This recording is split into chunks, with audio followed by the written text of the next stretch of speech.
Le podcast d'aujourd'hui est commandité par Eros et compagnie. Yes! Donc, le podcast est commandité par Eros et compagnie. Vous connaissez la tradition. J'ai 5 objets sexuels pour femmes et le 5 objets sexuels pour hommes. Nous n'avons aucune idée de ce qu'il y a dans le sac de l'autre. Et c'est une découverte à chaque fois.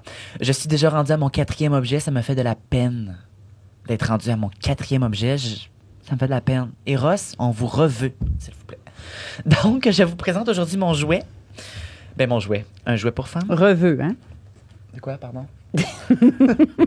Donc, je vous présente aujourd'hui. Bon, mais c'est quoi? La Encore une fois, curiosité. le petit pamphlet des Ross. Je vous présente aujourd'hui j'adore. Ben, je peux pas l'utiliser, ce jouet-là, mais j'adore la forme. C'est un canard! Ah, un petit canard! Il est super beau. Il ressemble vraiment à un petit canard en plastique. Mais là, je vous lis le petit carton. Eros et compagnie est ravi de vous présenter le canard, un jouet adorable qui allie un design mignon à une stimulation enivrante. Oui, Enivrante? oui. Ah. Enivrante du clitoris grâce à ses pulsions d'air. Sa compacité et son silence en font le compagnon idéal, que ce soit en solo ou avec un partenaire, offrant une prise en main aisée pour intensifier votre plaisir. Donc, Seigneur, t'es déjà habitué, tu l'as déjà ouvert. Donc, vous appuyez sur le petit bouton ici et le petit bec, ça fait de l'air. Il est quand même très silencieux. Là, c'est Ça sûr fait que une là, succion, je pense. ça fait une succion? Oui, ça fait une succion si tu mets ton doigt dedans. Oui, mais c'est pas pour le doigt, Marco. Non, je sais que c'est pas pour le doigt. Fait que ça fait une petite Fait que succion toi, et ça tu fait... l'utiliseras pas, c'est sûr. Mais celui-là. j'en ai pas de besoin. Fait que ça fait une petite succion et ça l'envoie un petit jet d'air, mais très... Non, c'est plus une succion. une succion? Oui, montre. Ça, c'est pour le clitoris, comme c'est dit. Ben oui. Mais là, toi, tu mets ton ongle, genre, dedans. En tout cas, garde. Donc, par contre, ce canard-là n'est pas pour aller dans l'eau. Ne le mettez Non, pas dans l'eau, pas il dans ne va l'eau. pas dans l'eau. D'accord? Sinon, il va être brisé. Ne le mettez pas dans l'eau. D'accord? On s'est compris? Vous avez un 15 de rabais avec notre D'accord, code c'est à pro. moi, il faut que tu te dises, t'as pas le mettre dans l'eau. Ouais, mais c'est parce que ceux qui vont l'acheter, OK, d'accord. faut pas le mettre dans l'eau, OK? N'oubliez C'est- pas, si vous l'achetez, Ben, en fait, vous avez 15 de rabais sur Code n'importe promo. quel jouet sur le site d'Eros et compagnie avec notre code promo Maréfis15. Maréfis 15, Voilà. code promo égale 15 de rabais. Bravo, maman, tu connais tes maths. Merci. Oui. Bonne émission. Bonjour tout le monde, bienvenue à notre épisode d'aujourd'hui. Bonjour. Aujourd'hui, nous sommes... ben, ça va bien, premièrement. Est-ce que ça va bien? Oui, ça va super bien, toi? Ça va bien, merci. fait Donc, longtemps qu'on aujourd'hui... s'est pas vu. Ça fait longtemps, ouais. On est les seuls aujourd'hui au podcast. Pas d'invités parce que on avait juste une petite heure et demie de réservée au studio parce qu'on avait un petit 40 minutes à filmer quelque chose d'important avant. Et là, je me suis dit, ben, il reste 30 minutes. On va embarquer avec vos histoires de coming out. Pourquoi pas? Pourquoi pas? On embarque avec vos histoires de coming out et on réagit suite à vos histoires en lisant vos histoires que j'ai sélectionnées. J'en ai sélectionné 6 parce qu'on est vraiment rush in time. Là, on a une demi-heure pile avant la fin de la location du studio. Donc, premièrement, commençons à dire c'est quoi un coming out? Oui, vas-y, Qu'est-ce Marco. qu'un coming out? Un coming out, c'est quand une personne a une orientation sexuelle différente de la normalité. Je dis bien normalité entre guillemets pour ceux qui sont en audio parce que ceux qui sont en visuel, vous allez le voir. Un coming out, c'est quand on apprend à nos proches qu'on a une orientation sexuelle différente de l'hétéronormativité. Donc, Et soit que vos poches sautent un plomb ou acceptent ou peu importe, on va parler de ça aujourd'hui. c'est ça, on parle de ça aujourd'hui. On parle de coming out, comme je vous ai dit au début. Donc, n'hésitez pas, si jamais vous avez besoin de partager votre histoire de coming out, venir nous écrire. Moi, je sais c'est quoi. C'est pas évident, c'est pas facile. Et je pense que nos 6 invités, nos 6 histoires le confirment que ça n'a pas été toujours rose de parler de ça à leurs proches. Ça peut être stressant. Oui, Ça puis des peut fois, être- d'en parler, c'est justement d'en parler avec le public, ça peut aider. Je pense que ça peut juste vous donner une petite safe space. Et si jamais je suis là pour ça. On est là pour ça, mais c'est plus à moi que ça concerne. ça concerne. Bon. Parlons, avant de rentrer dans les histoires, parlons du mien. On parle-tu du mien? Ben oui, vas-y. Comment ça pourquoi s'est pas? fait? Comment ça s'est fait, Comment Marco? ça s'est fait? Est-ce que tu t'en souviens? Je m'en La sou- date, le jour, Je l'heure? m'en rappelle. C'est un peu marquant, mais comment ça s'est fait? En fait, tout ça s'est fait parce que vous me posez des questions. Parce que une petite fille était... Une petite fille, je suis petite, mais j'avais comme 15 ans à l'époque. Et la fille avec qui était mon amie, elle avait 13 ans. OK. La jeune fille, oui. La jeune fille avec qui que j'étais amie, elle avait 13 ans. Et bon, elle tripait sur moi solide. Solide. Elle tripait bien raide sur moi. Je comprends pas pourquoi, là, mais bon. Moi non plus. Elle tripait sur moi solide. Et puis, à 15 ans, tu sais, tes parents, ils se posent des questions. Pourquoi? Mais t'as pas nécessairement une blonde. Pourquoi t'as personne dans ta vie, tu sais. Mais moi, ça faisait longtemps que je me parlais dans ma tête que je savais que mon orientation était différente, mais je voulais pas l'assumer parce que, justement, j'avais peur des reproches. Puis, c'était pas facile nécessairement pour moi. Donc, la jeune fille dit à sa mère qu'elle est folle amoureuse de moi. Sa mère, elle en parle à ma mère, elle en parle à mon père. Et là, on s'en vient souper. Autour d'une table. Autour d'une table, on mange, c'est l'heure du souper. Et mon père, il me pose vraiment des questions genre aléatoires. Oh, t'aimerais pas ça? Coucher avec une fille, vraiment des affaires très... Très cru. Très cru. Toujours, plus direct. Toujours très cru et très direct avec mon père. Fait que mon père, il me pose des questions de même. Puis à un moment donné, je dis non. Mais dans le fond, je sais qu'à l'intérieur de moi, ben, il a raison, mais je suis pas prêt à m'assumer puis tout. Puis à un moment donné, sans faire exprès, je me lâche. Genre, sans faire exprès, il y a quelque chose dans ma tête qui se dit, j'ai comme échappé le secret, genre. Mm-hmm. Je me suis échappé. Puis quand j'ai réalisé que je me suis échappé, je suis comme, merde. J'étais pas prêt à ça, moi. Ben, tu l'as dit. Je l'ai dit, mais après ça, on n'en a jamais reparlé. Mais en fait, il y a pas... Mais on n'en a jamais reparlé. Non. On n'en a jamais reparlé. Puis la fois où c'est revenu au sujet, c'était comme 1 an plus tard avec mon premier chum. Ouais. Là, vous ça a été naturel. Ça a été naturel, c'est ça. Naturel, oui. Ils l'ont très bien pris. Mon père, ça a été plus long. Ben, il m'a tout de suite accepté, mais je pense qu'à l'intérieur de sa tête, il fallait qu'il se fasse un petit cheminement. Ben, on a tous un petit cheminement. Mais je pense que oui. Mais quand je dis un cheminement, peu importe dans quelle direction, on a tous un cheminement. Je pense que c'est normal, c'est naturel. C'est naturel. Mais en même temps... Donc, j'ai pas eu une histoire de coming out...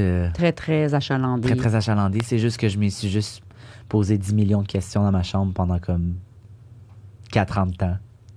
Pour finalement, ça. Oui, c'est ça. On enchaîne avec les histoires. Donc, j'en lis une, tu en lis une. Alors, l'histoire numéro 1. C'est à l'âge de 11 ans que tout a commencé. Les questions, savoir si ma famille et mes amis allaient l'accepter. L'attirance, la peur, bref, qui suis-je? Je me suis demandé pendant plus de 3 ans qui j'étais. Quand on habite dans un mini-village où tout le monde se connaît, ça ajoute un poids de plus sur les épaules. 3 ans plus tard, j'avais 14 ans à cette époque. Pas si époque que ça, finalement. À ce moment, j'ai 2 choix en tête. Soit c'est la fin, soit je sors du placard. Il faut se dire que ça fait plus de 3 ans que je pleure dans ma chambre en silence et que mon anxiété est dans le tapis. J'ai finalement choisi de sortir du placard et de faire ça tranquillement tout en me respectant. J'ai eu besoin de temps et de l'aide de mes intervenantes au secondaire et de ma psychologue. Elles m'ont littéralement sauvé la vie. La semaine d'après, je tombe en amour avec une fille. Point d'interrogation, exclamation, point d'interrogation. Why not? On s'entend, là, mais sans plus. Je suis mêlé face à ma réalité. Je ne m'accepte pas moi-même. J'ai commencé à en parler avec mes amis par la suite. Il restait mes parents. Le pire. Je suis chez mon père, qui lui a encore la vieille mentalité. On est en plein hiver, il me dit « Viens m'aider à pelleter le toit du garage. » J'y vais et ça dégringole. Ça dégringole.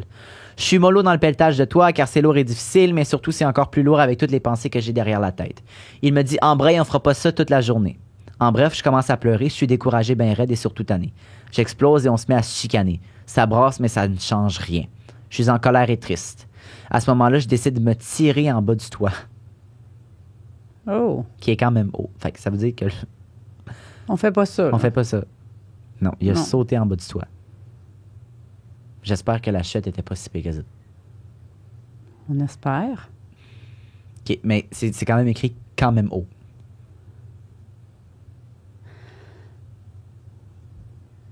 On espère que la personne n'est pas blessée de un, mais en même temps, je pense ça que la démontre personne est jusqu'à blessée. quel point la personne est vraiment à bout de nerfs. Dans un néant assez profond. Dans un état de détresse, surtout. Là. Un état de détresse, de ne pas pouvoir parler de ça, c'est quand même assez... assez décourageant. Mieux vaut en parler vite que de garder ça longtemps. Là. Mm-hmm. Je vois ma grand-mère arriver comme par magie. Elle se demande que se passe-t-il. Que se passe-t-il avec moi? Je pleure, je m'enferme dans la salle de bain. Après m'avoir entendu 1 heure avant que je sorte de la salle de bain, elle me dit « Bon, moi, je m'en vais. » Je finis par sortir et j'embarque dans l'auto avec ma grand-mère qui m'apporte chez ma mère. Mes parents étaient séparés. J'arrive chez ma mère en pleurs et en détresse. En détresse. Ma mère se demande ce qu'il se passe là. Ce qu'il se passe. Elle vient me voir et devine en seulement quelques choix de réponse que je suis homosexuel. Je suis soulagé qu'elle le sache et qu'elle le prenne bien. Une semaine plus tard, mon père apprend la nouvelle. C'est ma mère qui l'a fait pour moi. Il prend la nouvelle difficilement. C'est tout le temps les pères, hein? Les pères ont toujours plus de misère que les mamans. Ben, je sais pas si c'est toujours les pères, mais des fois, les pères, je pense, les pères, ils ont vraiment comme une vision d'un fils plus, tu sais, gars, macho, Plus, avec plein de filles à la plus maison, l'image une d'homme, fille, là. une autre. Mais en même temps, on peut pas généraliser, alors, parce je qu'on ne sais. sait pas, là. Travailleur forestier, il décide d'arrêter de me parler et j'en passe. Il a beaucoup de peine car Il a beaucoup de peine car il ne s'en serait jamais douté, dit-il. Ça n'a pas toujours été facile avec mon papa. Pour finir, ma grand-mère ma grand-mère l'a mis au pied du mur, pour se dire la grand-mère. Fait que quand même une génération de plus. Si tu n'acceptes pas, je ne te parlerai plus jamais. Ma mamie a vécu le suicide de son fils et elle ne voulait pas en vivre un deuxième, celui de son petit-fils. Oh! Quelques semaines après, je lui ai écrit un texte de 3 pages où j'ai été extrêmement méchant et malpoli. Je voulais qu'il comprenne ce que je vivais à l'intérieur de moi. Et il a finalement compris grâce à cette lettre. Quelques mois plus tard, la poussière est retombée et tout est redevenu à la normale tranquillement. Ça fut pour moi des années extrêmement difficiles et pour vrai, parlez-en, c'est la meilleure façon de passer à travers cette épreuve. Effectivement. Oui, Parlez-en. en parler, puis en parler le plus vite possible. C'est sûr que quand on le sait, en tout cas, je me mets dans le contexte, puis quand tu le sais vers 11-12 ans, puis que t'en parles juste vers 15 ans, c'est sûr que ce serait plus facile d'en parler vers 11 ans, mais je pense que la Il y a un personne ne le sait cheminement pas. dans la tête Oui, à c'est faire. ça, il y a un cheminement, la personne ne le sait pas. Automatique, elle se questionne aussi, là. Mhm. C'est assez particulier. Déstabilisant. Mais très belle histoire, en tout cas. Merci Oui. de l'avoir partagée. On passe à la deuxième histoire. Je te laisse... Oh, le bruit! J'ai reçu. Alors, je viens d'une petite ville de la Côte-Nord où l'école secondaire avait seulement 300 élèves. Je devais avoir 14 ans environ. Je me suis fait un ami, un gars d'environ 18 ans, qui semblait avoir une bonne ouverture d'esprit. J'ai fini par me confier à lui sur Messenger. Il est allé dire à quelques personnes de mon école que j'étais gay et montrait nos conversations comme preuve. J'ai su ce qui se passait quand je suis allée au centre d'achat juste à côté de l'école où plusieurs jeunes, allaient sur les heures de dîner et un gars beaucoup trop hétéro m'a poigné par les épaules et m'a posé la question « T'es-tu gay? » de façon trop insistante et vraiment violente. Tout de suite, j'ai été dans le déni parce qu'au fond, je ne le savais pas moi-même. J'aurais voulu mourir. Quand j'ai voulu en parler au mec en question, il a dit que c'était pour mon bien, pour pas que je sois puceau rendu à arc. D'ailleurs, ça aurait fait quoi si j'avais été encore vierge à 20 ans?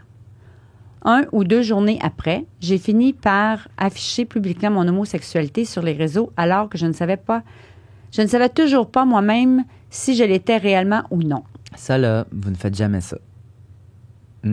Sur les réseaux sociaux? Mais non. Si t'es pas prêt, là, tu le fais pas. Même Non. si tu le sais Surtout pas, pas là, avec l'insistance de quelqu'un, là, Non. ça c'est clair. Là. Puis genre, cette histoire-là est un petit peu décalissante parce que justement, il fait juste comme parler puis dire que, ouais, dans le fond, c'est comme si c'était mon problème d'être encore vierge à 20 ans, genre. Mais non, c'est. Il reste une petite phrase, mais... Ouais. J'en ai quelque sorte voulu assumer une rumeur qui commençait déjà à faire le tour. Alors, comme on dit, sur les réseaux sociaux, c'est pas une bonne idée. Non, dans ce temps-là, tu laisses la rumeur faire le tour puis à un moment donné, ça va tomber. Là. Exact. Quand tu fais ça sur les réseaux sociaux, là, n'affiche jamais tes pensées sur les réseaux sociaux. C'est toxique. Prenez un recul. Prenez un recul, oui, exactement. Troisième histoire. On a ici un coming out différent. Un coming out trans à l'école. J'appelle ça la fanfare. J'avais déjà commenté à ma famille et à mes amis proches, mais pas au reste du monde et de ma classe. On a donc contacté l'école, directeur adjoint et la psychoéducatrice pour parler de comment on allait s'y prendre. À noter que j'étais la première personne trans à faire son coming out dans l'école. Donc c'était un test run pour tout le monde. Très courageux. Très. Oui. Vraiment, là. C'est... Jamais j'aurais fait ça. Jamais. Bref, après plusieurs rencontres où le directeur adjoint était un peu froid avec l'idée d'un coming out trans, ma sexologue a dû intervenir pour lui dire que peu importe son opinion ou ses peurs, il n'a pas le droit de m'empêcher de faire mon coming out. Queen. Queen. Toi, tu comprends pas ce que je veux dire, mais chapeau à cette personne. Oui, je comprenais. Ça a été pas mal plus compliqué que l'on pensait. Ça a été pas mal plus compliqué. Oui, ça a été pas mal plus compliqué. Ça a été pas mal plus compliqué qu'on le pensait. J'étais supposé faire mon coming out dès la première journée d'école avec mon nom changé au système, mais finalement, c'est seulement 2 mois plus tard que la fanfare s'est faite. Bref, vient le jour de l'annonce. Moi, on m'avait dit que la psychoéducatrice allait venir dans ma classe pour expliquer un peu ce que c'est une transition. Finalement, la psychoéducatrice et le prof, évidemment, étaient là. En plus de responsable de l'encadrement et du directeur adjoint, qui a d'ailleurs montré son plus grand support. Bref, il y avait du monde à la messe. Pour qu'au final, je dise « Hey, je suis trans et non-binaire. Mes pronoms sont il, elle, yel et mon nom est maintenant Lé. Merci. » Finalement, les élèves ont applaudi. Je n'ai jamais eu aucun commentaire négatif à mon égard. Tout ce tralala pour 2 phrases. Alors, c'est pour ça qu'on dit de ne pas hésiter trop longtemps, mais quand on le vit, ça doit être différent. Ben, honnêtement, chapeau à l'école.